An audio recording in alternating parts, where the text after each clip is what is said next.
തൃശൂർ പൂരത്തോടനുബന്ധിച്ച് തിരുവമ്പാടി പാറമേക്കാവ് ദേവസ്വങ്ങളുടെ ആഭിമുഖ്യത്തിൽ നടക്കുന്ന പൂരം പ്രദർശനത്തിന്റെ ഉദ്ഘാടനം കേന്ദ്രമന്ത്രി സുരേഷ് ഗോപി നിർവഹിച്ചു. മന്ത്രി K Rajan, mayor M K. Varghese, മന്ത്രി R Bindu, MLA. P Balachandran തുടങ്ങിയവർ ഉദ്ഘാടന ചടങ്ങിൽ പങ്കെടുത്തു. മെയ് മാസം അവസാനം വരെ പൂരപ്രദർശനം തുടരും. മെയ് 6-നാണ് തൃശൂർ പൂരം. പാറമേക്കാവ് തിരുവമ്പാടി ദേവസ്വങ്ങൾ പൂരം നടത്തിപ്പിനുള്ള തുകയുടെ നല്ലൊരു വിഹിതവും പ്രദർശനത്തിലൂടെയാണ് സമാഹരിക്കുന്നത്. ഈ വർഷം 180-ലേറെ സ്റ്റാളുകളും 70-ലേറെ പവലിയനുകളും ഉണ്ടാകും.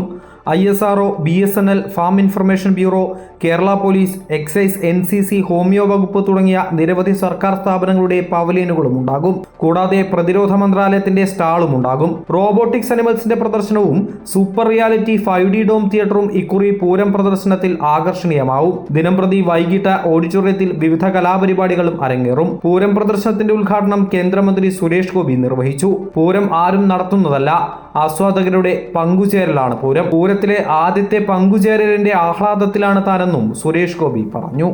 ഇതാരും നടത്തുന്നതല്ല, ഒരാൾക്കും പൂരം നടത്തിയെടുക്കാൻ സാധിക്കില്ല. ഇവിടെ വന്ന് പങ്കുചേരുന്ന ഓരോ വ്യക്തിയുമാണ്, ഓരോ പൂര ആസ്വാദകനുമാണ്.